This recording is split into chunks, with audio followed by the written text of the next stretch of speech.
Sophie, till late in the third quarter, you guys were struggling offensively in that frame. Second half in general didn't feel the same as the first half on that end. Did something change for you guys? What did you see as kind of leading to stalling on that end? Yeah, I think we were just kind of slow. And every time that we're slow, especially defensively, it just somehow affects our offense. Sophie Cunningham didn't hold back after this one. And honestly, she had every reason not to. The Fever just squandered a game they should have closed out, falling 88-84 to a Mystic squad sitting at the bottom of the standings.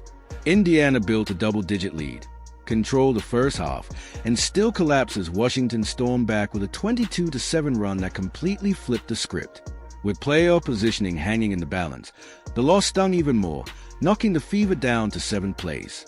Cunningham's post-game reaction made headlines not just for the fire she brought, but because her words cut deeper when stacked against Stephanie White's excuses. So, what do you think? Was this loss on coaching, execution, or something else? And do you hold Stephanie White responsible? Drop your thoughts in the comments, and don't forget to like, subscribe, and turn on notifications so you never miss a drama. Above her head is Cunningham with a steal. Cunningham feeds Sims, who goes coast to coast and lays it in. So they had to make sure they had the right shot clock time as well while they were reviewing that. So Indiana with a 10-point lead here. 6 minutes until halftime as Boston finds some space and knocks it down. Now Sims launches ahead for Mitchell.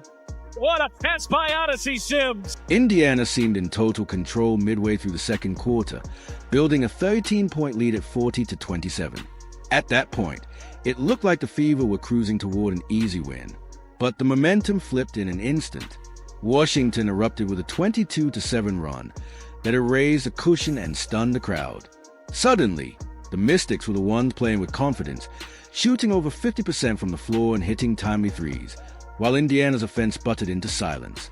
What should have been a secure double-digit advantage crumbled into a fragile one-possession game in just a few minutes. Playing for the Buckeyes. Here is the Buckeye product on a backdoor pass, but Mitchell lost the handle.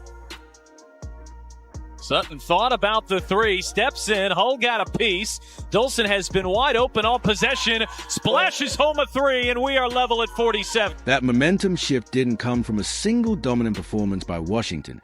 It came from Indiana unraveling. The Fever's grip slipped as careless turnovers mounted and defensive breakdowns piled up. They racked up 21 fouls, gifting the Mystics 26 free throw attempts.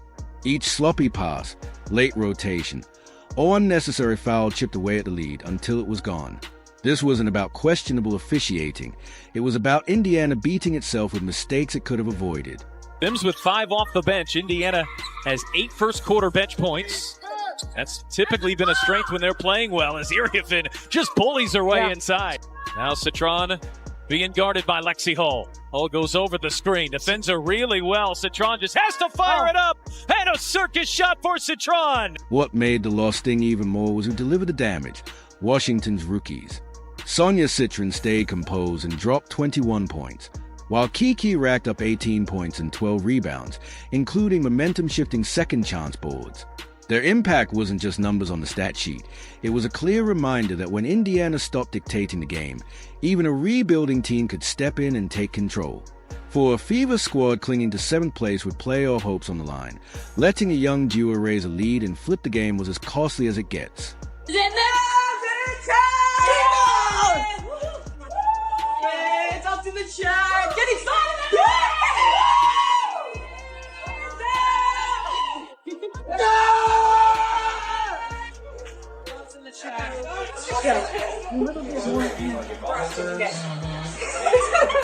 Why at the same time? Because I'm you and you're me. We switch parties. Zubs in the chat. It's not like Indiana lacked strong performances. Alia Boston was dominant in the paint with 20 points and 9 rebounds, the kind of steady output that usually anchors a win. Kelsey Mitchell set the tone early as a facilitator. Sophie Cunningham brought her trademark energy, and Lexi Hull added grit on the defensive end. The core showed fight and never quit, which is why the loss stings even more.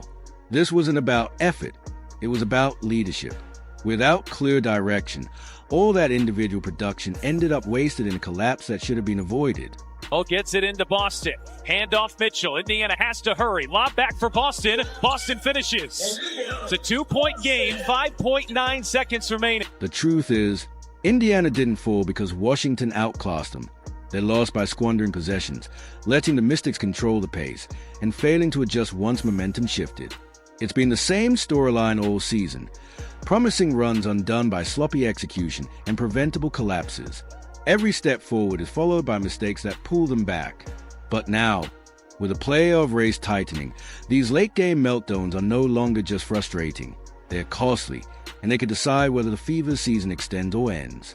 Cunningham looking, finds Mitchell, launches a corner three. It won't go. Rebound Aiksler.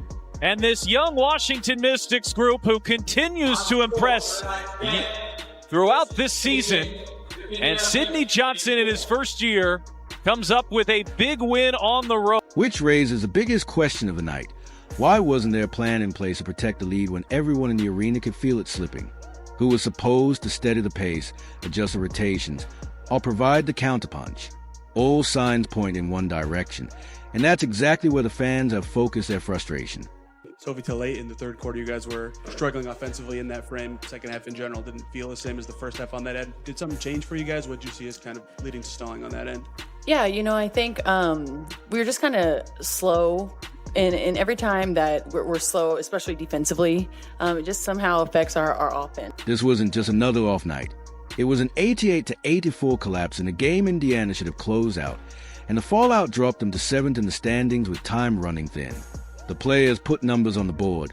Aaliyah Boston's 20 points, N.A. Alyssa Mitchell's 14 and 9, Sophie Cunningham grinding for 8 points, 6 assists, and 3 steals, plus help from Howard inside and Sims chipping an 11 off hardship. The effort was there, but once again, the spotlight shifts to the sidelines, where coaching choices left the biggest questions unanswered. Cunningham said it straight. The Fever need to get back to being dogs.